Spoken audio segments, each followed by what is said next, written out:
Good morning and welcome everyone to today's webinar on designing complex distillation systems for the difficult separation, purification, and recovery of valuable chemicals.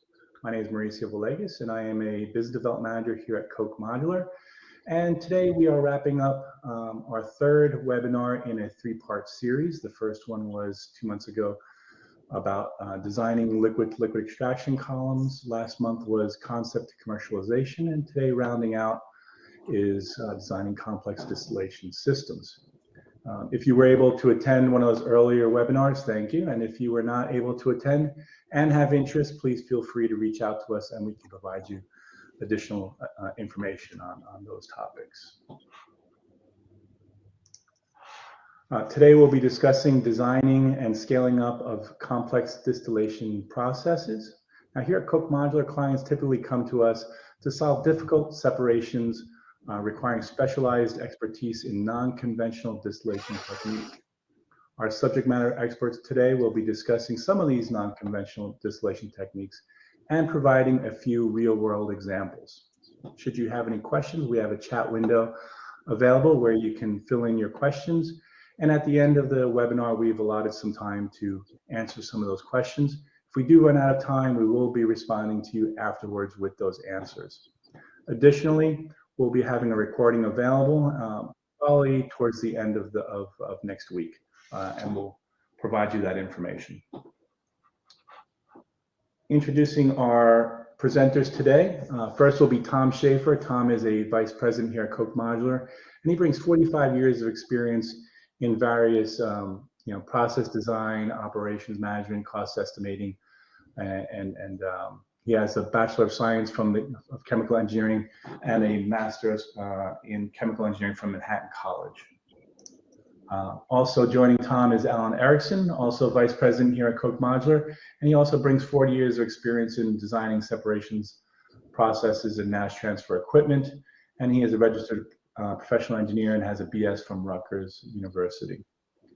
And then rounding out, will be joining both Tom and Alan is William Galley. He is a process engineer here at Koch Modular and has been involved in designing various projects here at Koch Modular and brings over 9 years of experience in the chemicals and petrochemical industry. He also has a Bachelor of Science in Chemical Engineering from Manhattan College. So we'll just hand it over to Tom. Tom, feel free to take over. Okay. Thanks, Mauricio, and thanks everyone again for attending. My name is Tom Schaefer. I'm going to start out with a couple of slides just familiarizing everyone with the company. Koch Modular Process Systems is actually a joint venture company, with the joint venture partners being Modular Process Systems and Koch. I'm sure most of you recognize Koch as one of the prominent suppliers of mass transfer equipment like distillation column packings and trays and mist eliminators. Koch's parent company is Koch Industries, and Koch Industries is one of the largest privately held U.S. corporations. For more than 40 years, Koch Modular has successfully designed and supplied complete modular constructed process systems for the chemical process industry.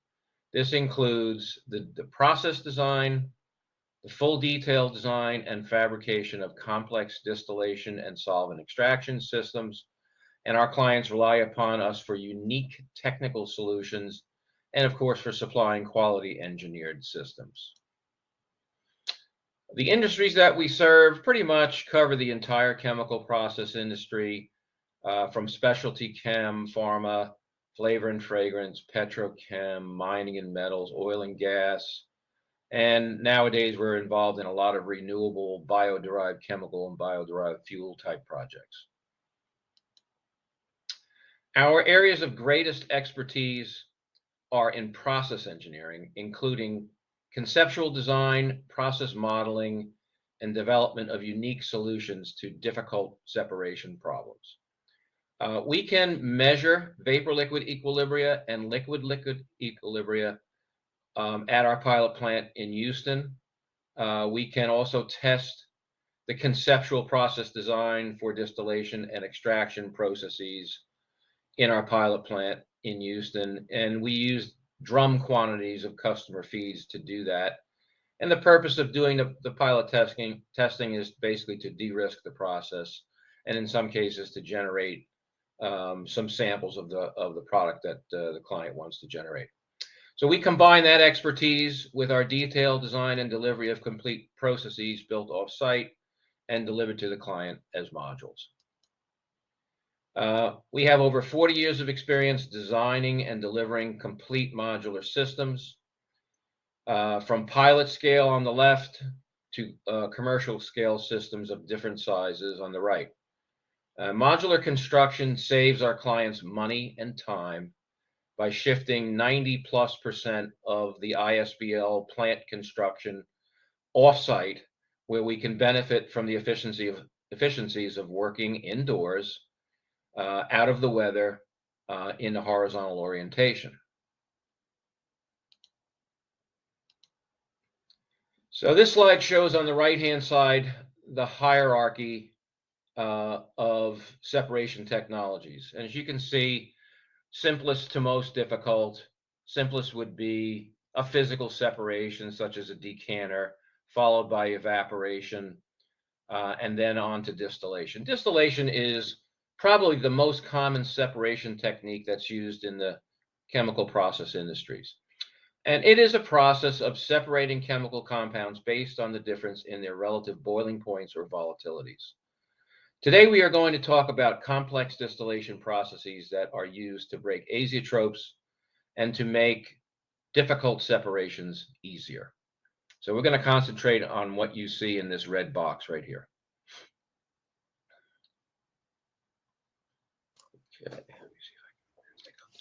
Okay. So back in our chemical engineering classes, we all remember the McCabe-Thiele diagram that you see on the right-hand side. That graphically demonstrates the principles of distillation. Distillation involves the separation of two or more components in a liquid by successive stages of vaporizing and condensing. For ideal liquids where the component behavior follows Rayleigh law, the vapor composition is enriched in the lighter, lower boiling component, and conversely, the liquid phase is enriched in the heavier, higher boiling component as we traverse the column. The larger the boiling point difference between the key components, the easier the separation, and generally the less the stages are required to make a separation. At Koch Modular, we customize the design of our distillation columns to meet the purity requirements of our clients, to minimize the consumption of utilities, to minimize any thermal degradation of products. We take into account fouling or foaming concerns, and of course, the preferred materials of construction for the system involved. In today's webinar, we will not be discussing simple fractional distillation principles. We will be focusing on complex distillation techniques that are used in special situations where either reactions are carried out inside the column or when we need to break azeotropes. To break azeotropes, we will be discussing three techniques: a pressure swing distillation, azeotropic distillation, and extractive distillation. And at this point, I'm going to turn the presentation over to my colleague, Will Galley. Thank you, Tom. Good morning, everyone. The first complex distillation scheme we'll be discussing this morning is reactive distillation. Reactive distillation is a particular processing scheme in which a chemical reaction and the subsequent distillation of its products are performed in the same piece of equipment. Separation of the product from the reaction mixture, in this case, does not need a separate distillation step, which can save on both capital and operating expenses. Reactive distillation is particularly useful for equilibrium limited reactions, such as esterification or ester hydrolysis reactions, where one or more of the products needs to be removed from the mixture in order to push the reaction forward. Reactive distillation might be uncatalyzed, but is often catalyzed. This can be either heterogeneous catalyst in a solid form or homogeneous catalyst in a liquid form. Within the solid heterogeneous catalysts, the catalyst pellets may be suspended in a structured packing, or the packing itself may be made out of or coated with a catalytic material. Examples of good candidates for reactive distillation are the esterification of acetic acid with various alcohols, such as methanol, butanol, and ethanol. The reaction scheme on the right shows one such system that we've designed here at Koch Modular for trans-esterification reaction, meaning we have ultimately two products to separate. The reactive distillation column is the first one shown, where reactants B and C are combined with catalyst A, and one of the byproducts is removed in the diluent loop shown in the overhead. In the downstream columns, we first separate out the unreacted C component from the product, and in the last column, the product is separated from the catalyst.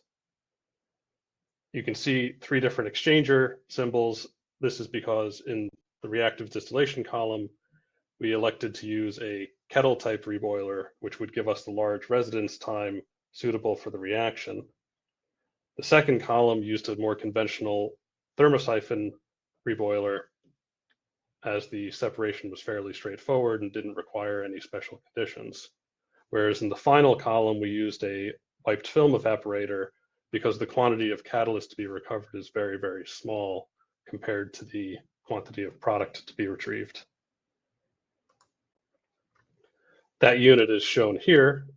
It was for the production of an amino ester for a wastewater treatment company.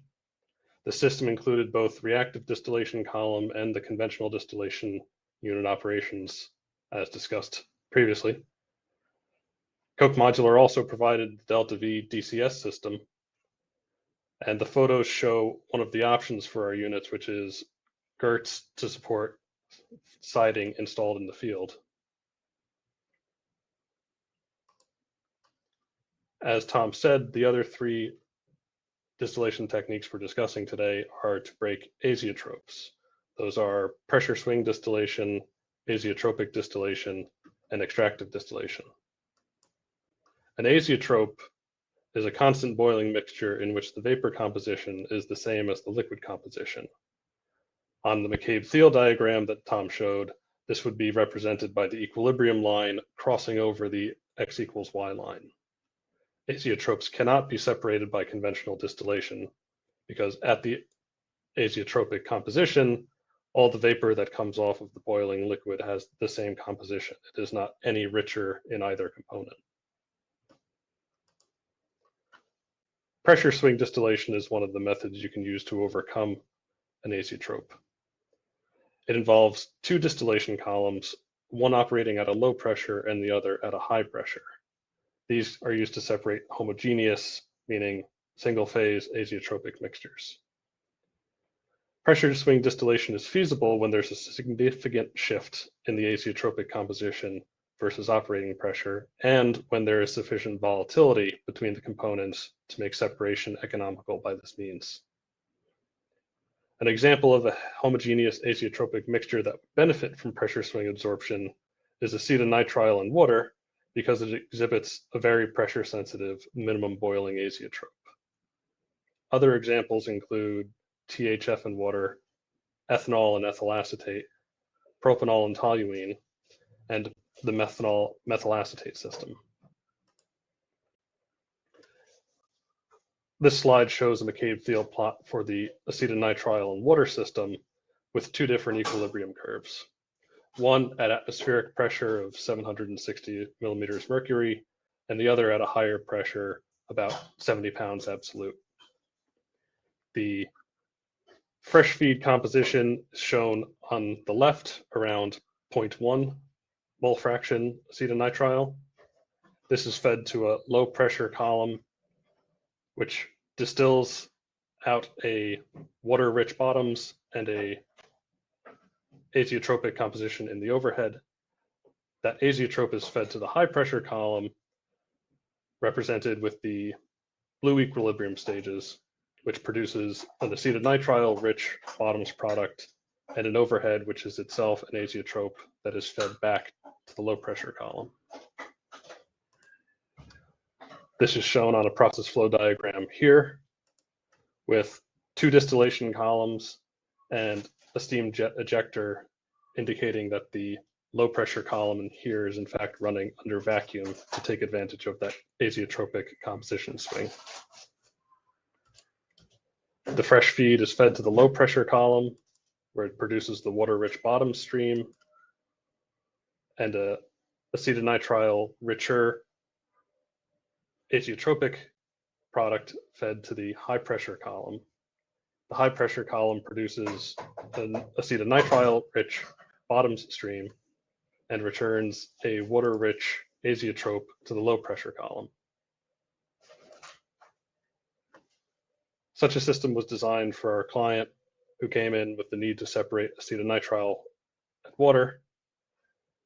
The column included a third additional distillation column upstream of these 2 shown that removed some lights before the pressure swing distillation.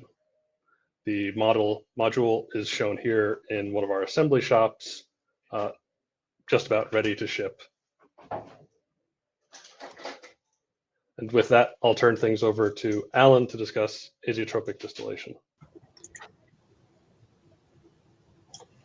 Thank you, Will, and welcome everybody.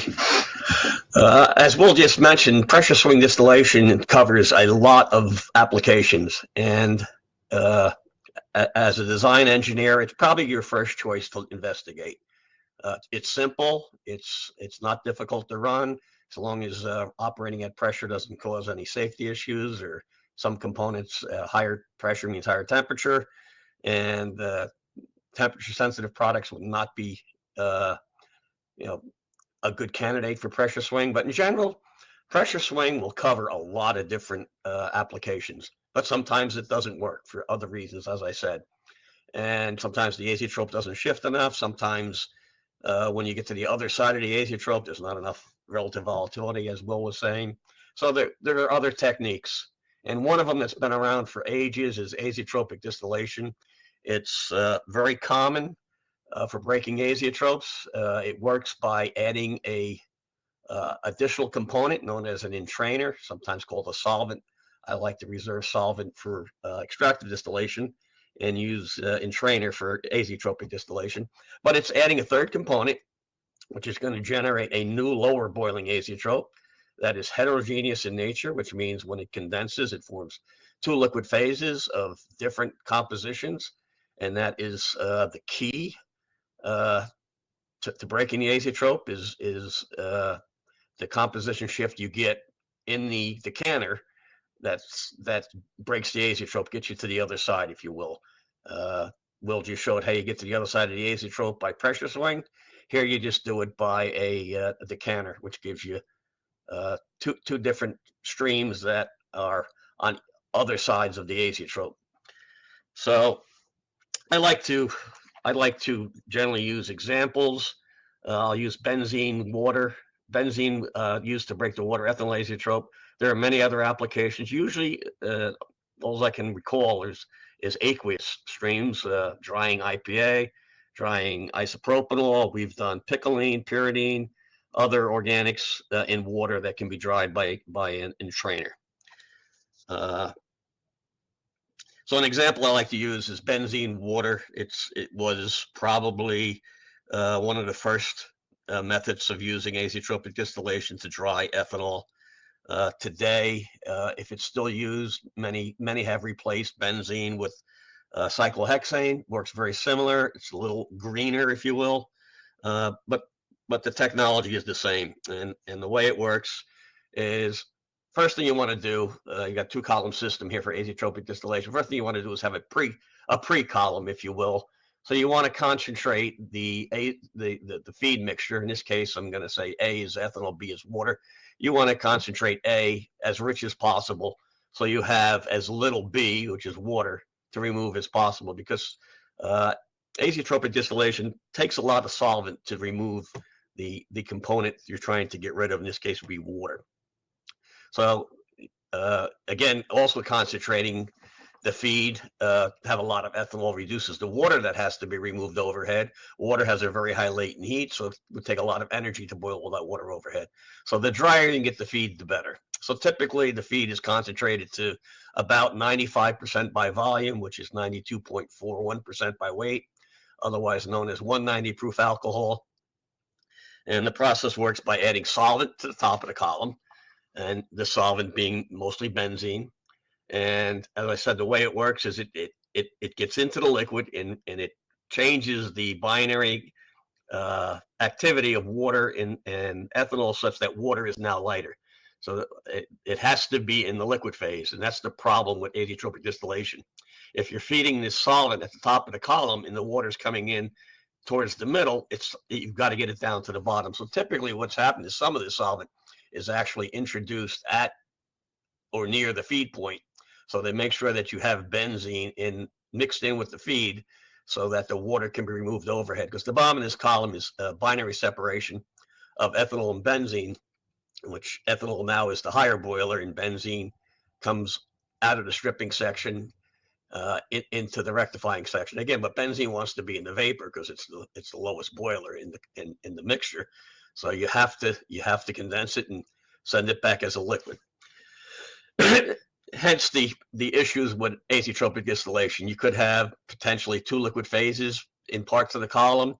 So it's sort of a rocky ride if you've ever seen one of these run. I've actually seen temperature inversions where you don't see the temperature profile as you'd expect. And I think that's something to do with where 2 phases may be formed.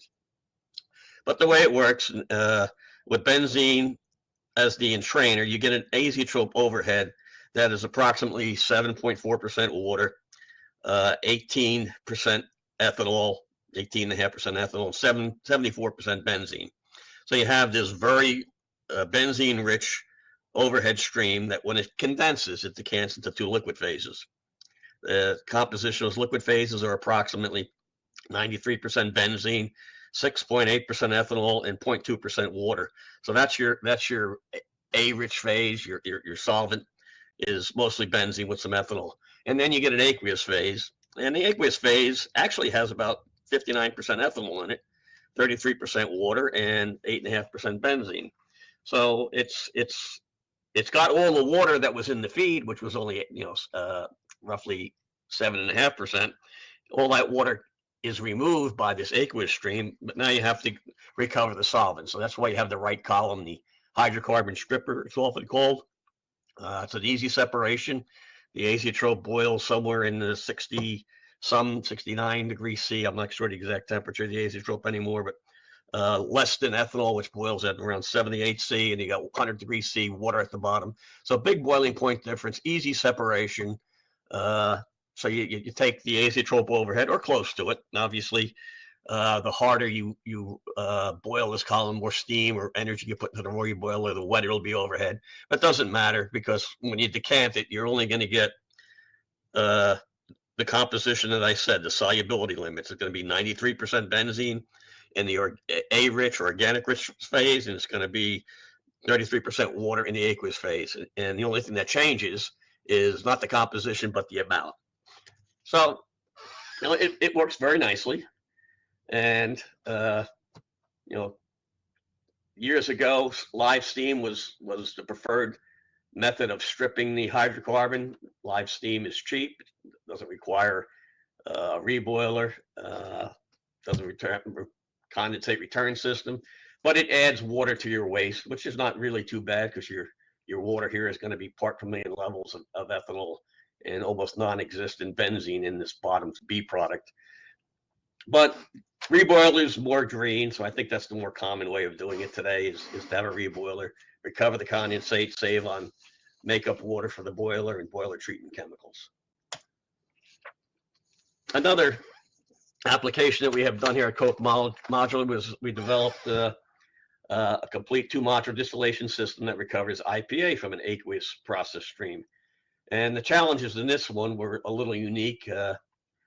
First, obviously, achieving the difficult separation of an IPA water azeotropic mixture, accommodating operating mode flexibility. And for this particular one, this plant involved using IPA to extract certain material out of pig intestines, and you ended up with this mixture of water, IPA, and a lot of fats and proteins. In fact, this material was so gooky, if you will, you couldn't put it through a distillation column. Any type of internals would foul quickly, and the mass transfer, whether it be packing or trays, would not be effective. So it had to be done in a batch process. So the way this was done, we campaigned one column to be both the pre-stripper of the previous one to get to the azeotrope, and then rerunning it to become the azeotropic column. So the way they would run this is you can see there's a big batch tank you see in the right hand side in the picture there. There's the batch system. You'd fill it with feed material containing the water, IPA, and the fats and proteins. Now, IPA water, even though it forms an azeotrope, it's actually an easy separation. You boil water in IPA, you almost get the azeotrope in one single stage. So it's an easy separation, and separations like that are conducive to batch. So we do a batch distillation where we continuously remove near azeotrope material off the top, send it off to an offsite storage tank, and get the concentration of IPA very low in the bottoms, and the batch is done. And then you just you pump out this mixture of water and a little bit of IPA and proteins, and run it again multiple times until you have a significant amount of IPA to run the second step. The second step is pretty much like the previous column. It's going to be this azeotropic column. You'll fill the kettle up with a mixture of water and IPA. Add in some diisopropyl ether, which is the entrainer for this process. You'll sort of do this semi-batch for a while until you get the bottom kettle, the batch tank, until you get that concentration down to the spec, which is about 4% water. At that point, it becomes a continuous process similar to the previous page, where you're continuously feeding the azeotrope, which is about 87% IPA. You'll be putting diisopropyl ether in at the top, taking the azeotrope off, condensing it, decanting it, refluxing the diisopropyl ether rich phase, and taking off the hydrocarbon phase off this module. There isn't a hydrocarbon stripper here. This client had their own separate column, which they use to basically recover the IPA and diisopropyl ether and reject the water. The next azeotropic distillation process is the simplest of all. This involves water organic mixtures that have limited solubility and form binary heterogeneous azeotropes, which you take something like toluene and water. They're so easy, and you almost don't need a distillation column, because if you put toluene and water in a tank, you're going to get two phases that are almost pure. You have very little toluene in the aqueous phase and very little water in the toluene phase. So heterogeneous azeotropes are pretty easy, but some are not that easy, and some have what we call partial miscibility, and that's when you use this technology. So you have limited solubility of two compounds, and you can break the azeotrope very, very easily by physical separation of the decanter.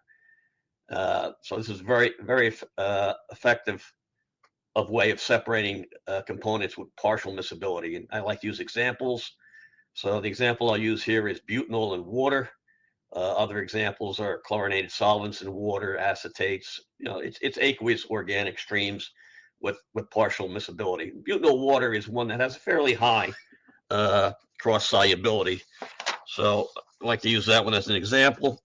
Butanol water decants into two phases. The aqueous phase is about 7.5% butanol, and the butanol-rich phase is about 18% water. So you have two streams that are fairly pure, but not as pure as you want. But if you boil these two phases, anywhere in between that 7.5% water butanol concentration in water all the way up to 82%. If you boil a mixture like that as two separate phases, it's almost like boiling two separate buckets of materials at these two different compositions. So as you heat this mixture together, the vapor pressure from each phase contributes to the total pressure.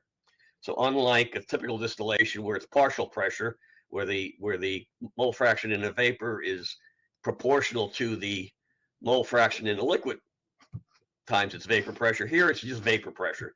So each phase exerts its own vapor pressure, and lo and behold, anywhere between that 7.5% butanol to 82% butanol, anywhere in that composition range, when you boil it, you're going to get a vapor composition that's 57% butanol.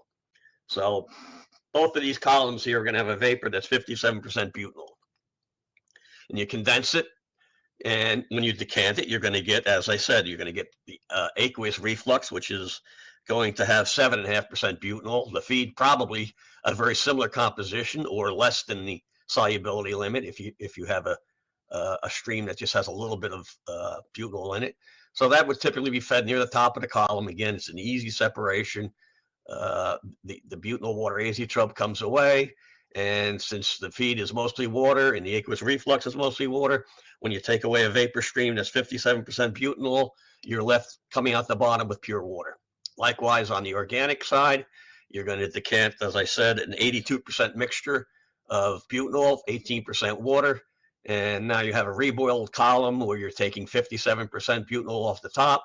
If you're taking a stream that's 57% butanol away from one that's or I should say it's now 43% water from one that's 18% water.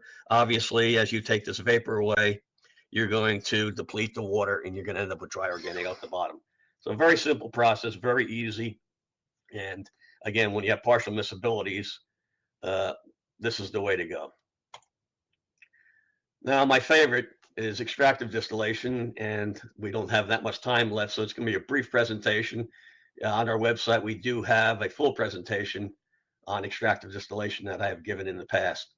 But extractive distillation is a viable alternative when conventional distillation is unable to separate two or more compounds due to an existence of an azeotrope or just very low relative volatility. And I'm mainly going to concentrate on the former, is when you have minimum boiling azeotropes that are highly non-ideal, that's when extractive distillation really is a good candidate. I still say pressure swing is the first one to look at.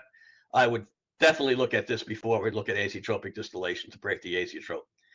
Extractive distillation works similar to azeotropic distillation, is that you add a third component that affects the liquid behavior. So you add this third component into a binary mixture, which is going to change the activity coefficient, the partial pressure, the escaping tendency of the two components in the feed. But unlike azeotropic distillation, the added component is a higher boiler, and it does not form an azeotrope with the feed constituents. So it basically, you put it in the column, it stays in the column in the liquid and does its job. Whereas the azeotropic, you're always fighting the battle of trying to get the entrainer in the liquid because it wants to vaporize.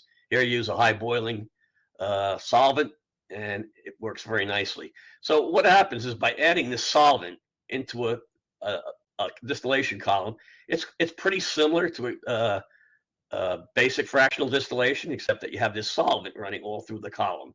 Now you have three zones. This basically would be your conventional rectifying section where the light component of the fresh feed is concentrated. And the bottom would be the stripping section where the heavy component of the fresh feed would be concentrated, stripping out the lighter component. And by adding this solvent, we can alter the behavior of the binary system. And at the top of the column, you need a little bit of a mass transfer just to make sure that your solvent is fed near the top, so you have a very easy separation of taking the light product away from the solvent. And you end up at the bottom of the column with just one component, the solvent, and the heavier, usually the higher boiler of the feed. And because the solvent selected is usually much higher boiling than either of the feed components, the solvent recovery system oftentimes is done under vacuum because the solvent has such a low vapor pressure, and you recover the heavy product as a distillate. So it's nice that your two products in the feed are both distillates, so nice and clean. The only drawback here could be that if your feed has some high boiling impurities, they would tend to want to build up in the recirculating fluid, and you may have to have either a purge stream or uh, uh, a separate unit op where you take some of this solvent and either periodically or continuously remove the high boiler that would build up. So the example that I've used over the years is THF in water, which, as Will said, very good candidate for pressure swing. In fact, that's probably the more common way of doing it. So as I became interested in extractive distillation, I decided to use this one as a comparison. And it's competitive. It really is. For my analysis, I'm not sure whether or not it would be a better overall economic alternative to pressure swing, but it's close, and it probably should be investigated further. Although I don't know anybody that's done extractive distillation for THF in water. I have heard DMF has been used commercially to do this. That's not what I chose for my separation. As you can see, this binary separation, unlike the first McCabe-Thiel or XY plot that Tom showed, this one shows the existence of an azeotrope at around 82%. So again, like I said, IPA water is easy to separate until you get to the azeotrope. THF in water is very easy to separate. You boil a mixture that has a little bit of THF in it, it becomes 70% or greater very easily. But once you get to about 82%, this system no longer can be rectified any further. And it's because of its very non-ideal. So let's look at what's causing this azeotrope. I guess it's not the next slide. Well, anyway, I talked about a solvent. This particular case, I used DMF as the solvent. And the reason I picked DMF as the solvent was, one, it was a higher boiler. And the other reason was at the time I did this, I had to find data in the literature. We used the Decima data series. So to model this in Aspen or any other simulator, you need binary interaction parameters, NRTL in this particular case. So I needed to have the binary pairs of both THF water, THF in the solvent, and water in the solvent. And this was one of the few high boiling solvents that I had the 3 sets of binary pairs. So I picked DMF. And as you can see, DMF and THF, easy separation, so there should be no issue with that. DMF water, a little more difficult, but clearly not going to have a problem in the second column getting the water overhead from the DMF. So it passes those 2 tests. But the other test is it has to alter the behavior of the binary mixture. Now let's again examine why we have an azeotrope. This is a plot of gamma. Gamma is the deviation from ideality of this mixture.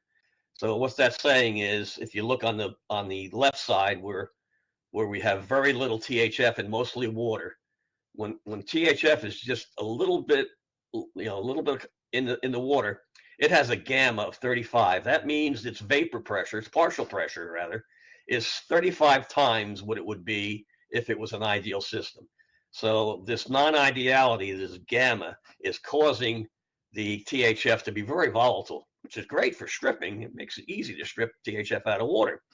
But look what happens when you get up around the azeotrope composition, which I think I said was about 80 some percent.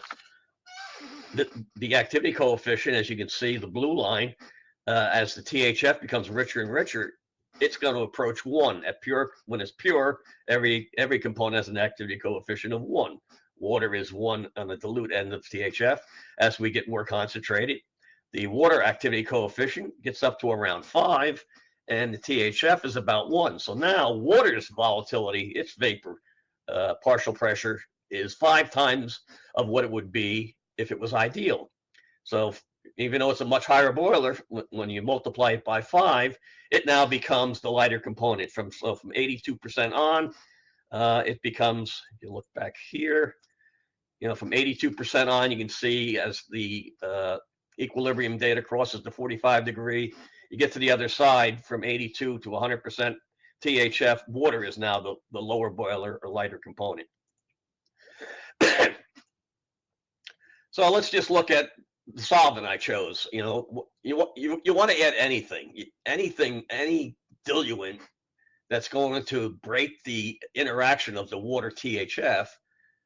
you want to add something to dilute that effect. We saw how high the activity coefficient was of THF and a little bit of water. So we're going to add something else, a lot of solvent you have to add to change this behavior. So DMF and THF, as you can see here, the scales are very different. That's not 38, that's 3.8. So when you have just a little bit of THF in DMF, it's 3.8 times more volatile than ideal. And again, we don't care on the dilute end. We want to strip it. So this is going to be easier to strip than ideal. Not as good as the original case of stripping the THF out of water. But we're worried about the higher concentration of breaking the azeotrope. So again, as the concentration of THF goes to 1, its activity coefficient drops to 1. And DMF, it stays fairly low. So DMF is not going to become a problem becoming an azeotrope going overhead, because its activity coefficient at infinite dilution here is about 1.5. Likewise with water, again, look at the scale. The maximum scale of this chart is 1.65. So these activity coefficients through the entire range of water and DMF is less than 1. So these are fairly ideal.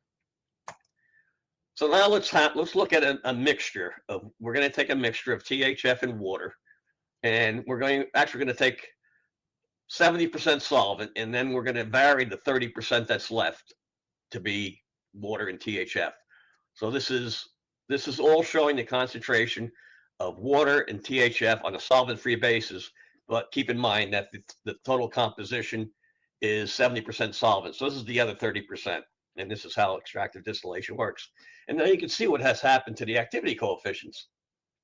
You can see THF now, when it's infinitely dilute, so it's basically all DMF and 30% water and a little bit of THF, the activity coefficient now in the bottom of the column is 4.6. Okay, still greater than 1, easier to strip than ideal, but not as good as the original case. But again, we're worried about the azeotrope. So let's go look at around 80, 82%. And as you can see here, the activity coefficient of THF drops off to about 1.5, and water only goes up to about 1.6, 1.7. So yeah, water is got a higher activity coefficient, but when it was in an azeotrope, the activity coefficient was 5 to 1. Now it's like 1.5 to 1. So it's no longer going to ever become the light component. So if you look at again back to THF water, didn't I have this one before? We had that slide before, right? Yeah. Again, just to refresh, we saw the activity coefficient was so high without solvent, and now it's much lower when you have 70% solvent in the liquid. And it's easy to keep 70% concentration because the DMF is not volatile. So here's what the binary separation would look like in that first column. In the lower two beds, it would look like this if we were going to do a basic fractional distillation.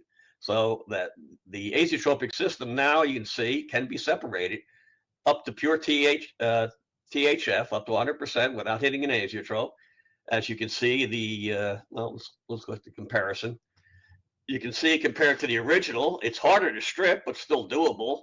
And there's no azeotrope, so we can rectify it all the way up to 100% THF. So here's the overall. The goal here was to add a diluent to make it ideal. We didn't quite achieve our goal. In this case, the reddish colored line is the original VLE. The blue is what it would look like if it was ideal, which we're trying to do by adding a solvent. And the green line is what we're able to achieve with 70% DMF. So that's obviously a degree of freedom you have. The more DMF you put in, the closer the green line approaches the blue line. But then again, you have to process all that solvent. So it's a very nice technique for breaking azeotropes, and particularly good at minimum boiling azeotropes caused by a very high non-ideality, high activity coefficient systems. Because if they're high, almost anything will make it lower, right? Probably could use glycol in that application also. Now, a real world application that we've done in the past was recovery of refrigerant R22.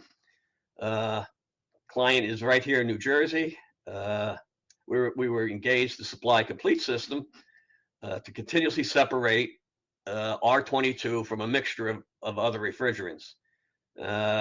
This company, their business was to go to places like gas stations, appliance or junkyards or whatever. You know, years ago when you had to replace the compressor on an automobile, you vented the Freon, put the new compressor in, repiped it, and charged new Freon. You're not allowed to do that anymore. It all has to be recovered. So that's what this company does. It collects all the Freon from decommissioned equipment. And unfortunately, even though the purity of the refrigerants that these recyclers may be taking out of each individual appliance or compressor may be pure, they don't put them in separate containers. So this client ends up with a mixture of all these different refrigerants, which don't work too well as a mixture, and actually form a minimum boiling azeotrope of R22 and R12. So we found a additional component that broke that azeotrope, and it's a 2-column system.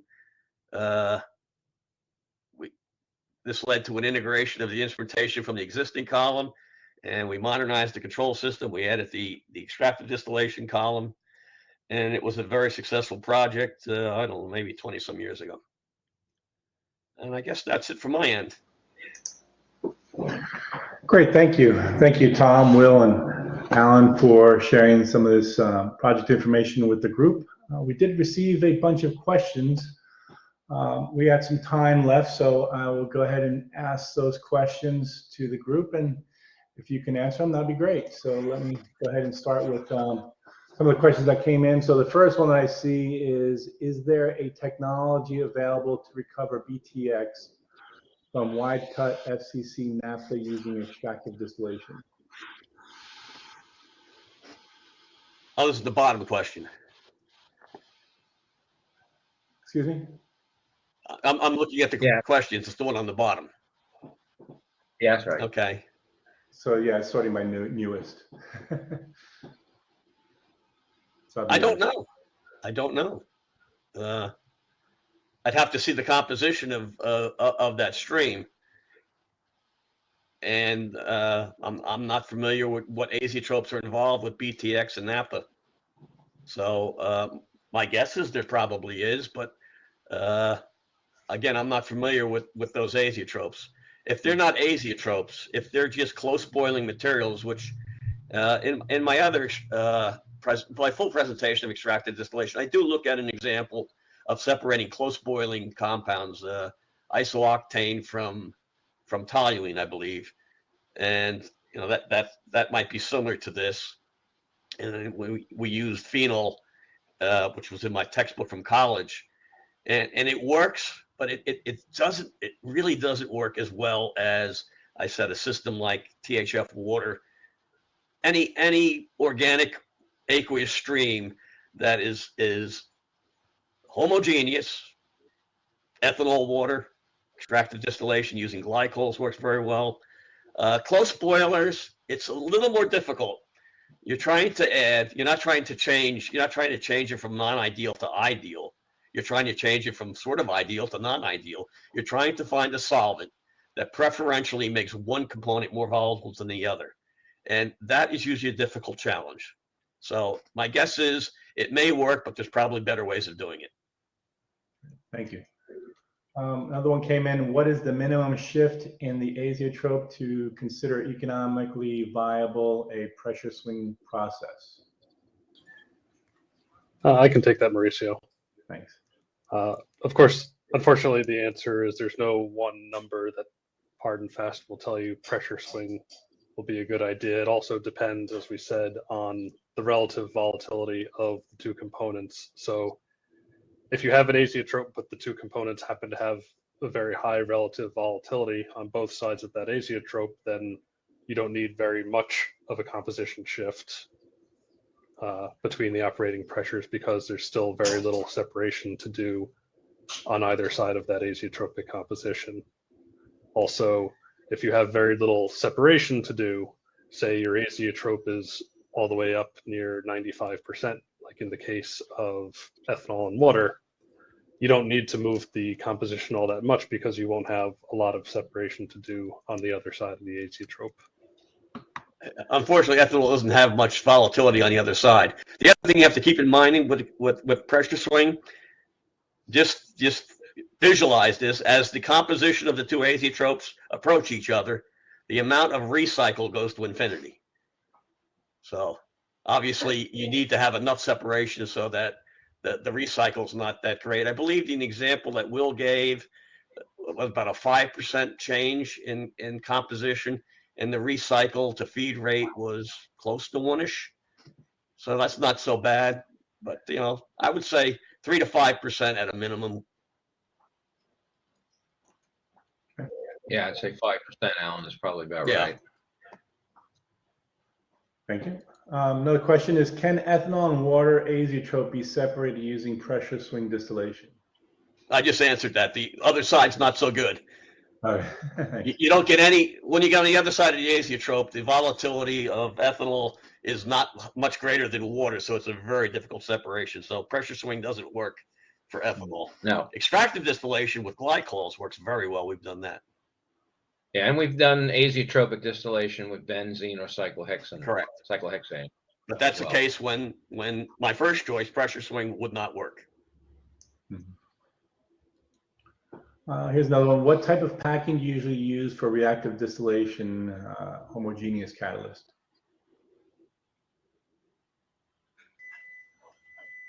In the industry, that can vary. For the example that we showed, these were relatively small pilot scale columns, and we needed good resident time for the reaction to take place. So we were able to do that in cartridge trays, giving good residence time on each stage for the reaction. Across the industry at scale, these are often structured packing bales where the catalyst is suspended in like a wire mesh or in between layers of structured packing. Right. Though, as I've mentioned, other packings exist. Random packings that are coated or made out of catalyst also exist, and it depends on what's available for the catalyst itself. Thank you. Here's another question. Is there a practical limit to the number of theoretical plates of a column to separate close boilers? Yeah, there's a practical limit. I would say we would initially want to make sure that we had 100 stages, 100 theoretical plates or less, I would say. Okay. Yeah, typically more like 50, but Yeah, we'd want to be under 100 if we can. Then the column becomes very tall. Yeah, beyond that, you often split your superfractionators into 2 or more shells. Mm-hmm.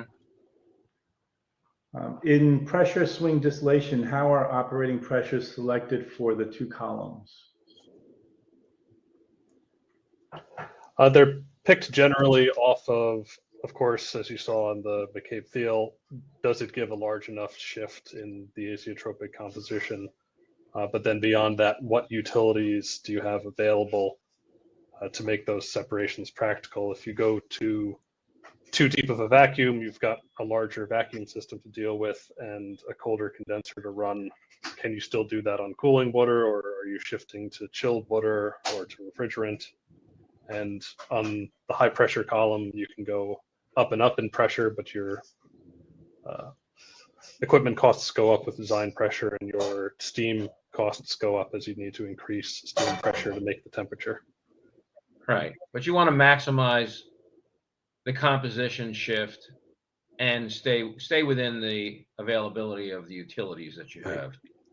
That's basically what it comes down to. and sometimes increasing pressure or decreasing pressure doesn't widen the the shift that much anymore. So you have to basically run a lot of VLE generations to see, how much bang you get for your buck. If you raise it another 20 pounds and it changes the composition by 0.1%, it may not be worth it. So every system's unique, and you have to do the work. Thank you. Do you have any examples of reactive intensification, for example, vegetable oil and methyl acetate?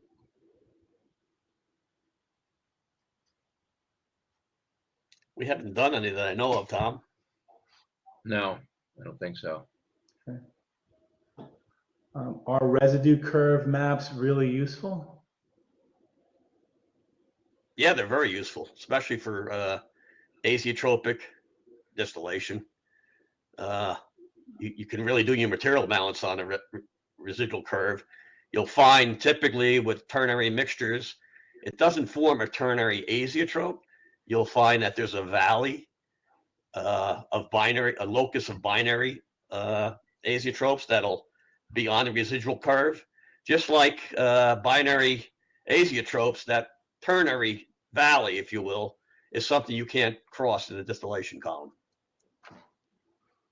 So you could have a residual curve on top of a ternary phase diagram with liquid, and you can do your material balance on there, looking at where you can get to on the residual curve, and then what happens when you condense that and get two different points on the LLE curve. So I've screened systems that way using residual curve and a ternary curve where you'll have the solubility limits of the two components. Here's an interesting question.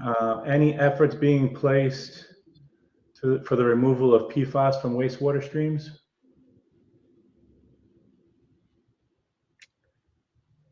We haven't seen any inquiries on that. Well, I mean, there's a lot of people that are interested in Right. that, but we've investigated solvent extraction for that purpose. Yeah, probably the better choice is extraction. Yeah, we think solvent extraction is probably a better way to do that than distillation. Okay.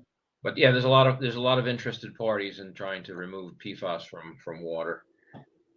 Typically, you have very, very small concentrations. Right, and when water's the lower boiling compound, extraction is liquid extraction. You can see our seminars on that, is much better because you're not boiling all the water away, right? Correct. Great, so we're running out of time. So whatever questions we were not able to answer, we'll follow up with some responses after the webinar. Also, just a reminder, we will be posting this recording on our website probably early next week. So we'll be sending out a link to all the registrants so you can access that for further reference. If you do have any other further questions, here's various emails, either just a general contact, or you can reach out to any of the presenters here today and ask any specific questions you may have on any difficult separations you have. So again, thank you everyone for attending, and have a great day. Take care. Yeah, I see a couple questions I think I'll be answering tomorrow in a meeting. You people know who I'm talking about. Thank you. Have a good one. Okay. Take care. Right. Thank you. Bye. Thank you. Thank you.